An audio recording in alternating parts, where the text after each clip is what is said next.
Place à notre invité du jour. Bienvenue à vous, François Bou. François Bou, vous êtes directeur général de l'ONL, l'Orchestre national de Lille. Exactement, bonjour. Bonjour et bienvenue à vous sur ce plateau de Grand Lille TV. Vous êtes ici pour nous parler de la saison qui débute tranquillement avec pas mal d'événements prévus pendant ces mois, la saison 2018-2019 de l'ONL, avec des grandes lignes. Avant de parler plus en détail de certains événements, parfois insolites et originaux, vous proposez un cycle consacré à un compositeur autrichien. Gustav Mahler. Ouais. Gustav Mahler, c'est le compositeur certainement le plus emblématique du monde symphonique. C'est lui qui a poussé la symphonie jusqu'à son paroxysme d'expression, avec des orchestres gigantesques, des chœurs, des moyens assez exceptionnels.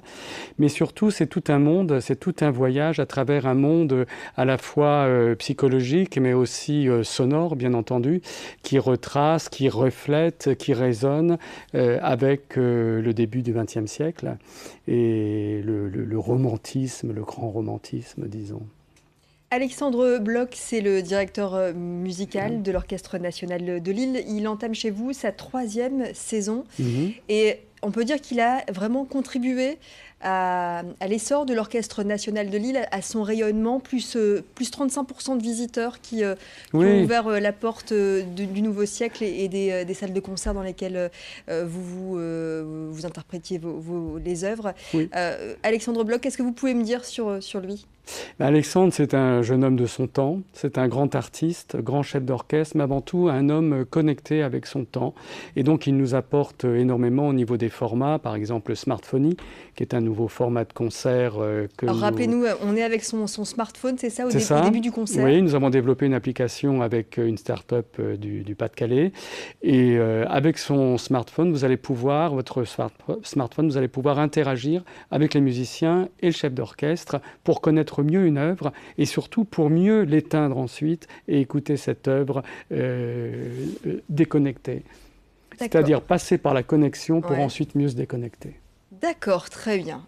Ça s'appelle Smartphony, effectivement. C'était une nouveauté l'année dernière que vous renouvelez donc cette année. Oui, pour le début du cycle Mahler, avec la première symphonie de Mahler, fin janvier, je crois que c'est le 1er février. Il y a des voyages musicaux aussi, on va voyager au nouveau siècle. Expliquez-nous un petit peu, on va partir en Orient, en Russie, en Finlande. Oui, on va partir en Finlande avec Nesterovitch, grand chef également, qui va diriger Sibelius, qui va diriger également Tchaïkovski. On va partir dans l'Orient russe avec Jean-Claude Kazatsu et Sherazade. Et on va faire beaucoup de voyages comme ça autour de Vienne avec les concerts de fin d'année. Et puis également Venise et Buenos Aires avec un aller-retour autour des 4 saisons, les 4 saisons de Vivaldi, mais également les 4 saisons de Piazzolla, et d'autres voyages. Vous savez, la musique, c'est un immense voyage, et chaque concert est un voyage au long cours. On va voyager. Donc effectivement avec Jean-Claude Kazatsu qui a dirigé l'ONL pendant 40 ans, au mois de novembre avec les 1001 nuits. Les Familissimo et les Babysimo, ça c'est plus pour, comme son nom l'indique, les familles. Comment ça se passe? Comment on rend accessible la musique classique aux plus petits, aux plus jeunes? Alors plus que la musique classique, c'est vrai, mais c'est la musique symphonique avant tout, et il y a de la musique également contemporaine d'aujourd'hui, elle n'est pas uniquement classique.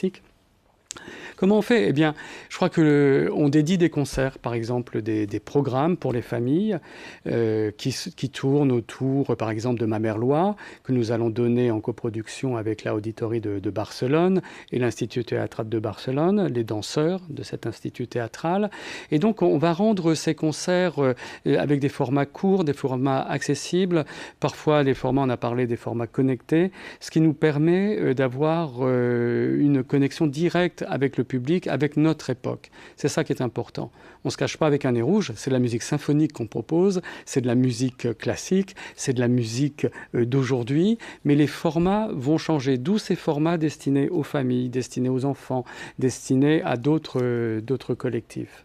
Des formats plus courts, vous en parliez à l'instant, c'est le cas aussi pour les concerts flash. Oui. Ça vous renouvelez aussi cette année, ça se passe le midi de mémoire, oui, à à la pause 12h30, déj. c'est un concert d'un peu moins d'1 heure.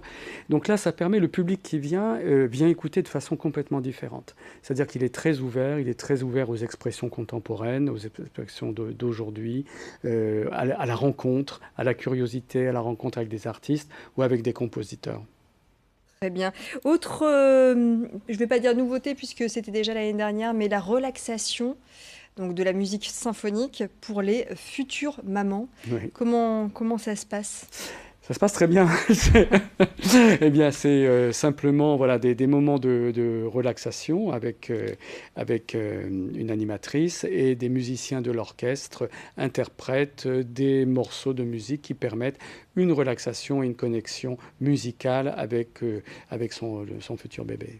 Comme ça, on peut déjà éduquer l'oreille pour l'emmener après au Bébissimo. Oui, Non. voilà, c'est ça. Déjà, donc, on offre des passes pour les famillissimos. C'est un peu anticipé. Les famillissimos et les Bébissimos, Le effectivement. Bébissimo. Il y a des... Oui, Bébissimo, qui est un format spécialement conçu pour les plus de 2 ans. d'accord, Voilà, ok. donc pour cette tranche-là, sont entre 2 et 5 ans.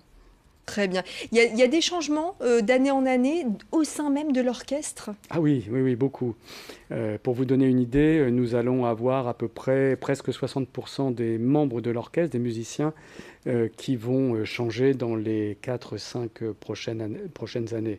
Donc c'est très important. Il y a un changement générationnel, il y a le changement de directeur musical avec un jeune chef de 33 ans et une équipe autour de ces artistes qui est également très jeune et qui est très dynamique et ouverte sur son temps. Et puis on va rappeler également pour ceux qui ne sont pas lillois ou qui n'habitent pas dans la métropole lilloise, vous vous déplacez aussi. L'ONL, l'Orchestre national de Lille, c'est pas uniquement le nouveau siècle. Ah non, c'est une saison en région. Donc nous allons dans plus de 30 villes de la région et de la métropole. Nous donnons la plupart du temps les mêmes concerts qu'à Lille, que nous décentralisons. Alors le concert d'ouverture, François Bouffe, expliquez-nous, dites-nous tout, c'est quand, à quelle heure? Alors, il est assez emblématique, hein, c'est cette semaine, c'est jeudi et vendredi. Il est emblématique parce qu'il y a à la fois un compositeur d'aujourd'hui, immense compositeur qui s'appelle Magnus Lindberg, qui sera présent pour la création de Tempus Fugit, qui est une œuvre extraordinaire avec un très grand orchestre, très rythmé, très coloré, très accessible, contrairement parfois à l'image que peut avoir la musique d'aujourd'hui.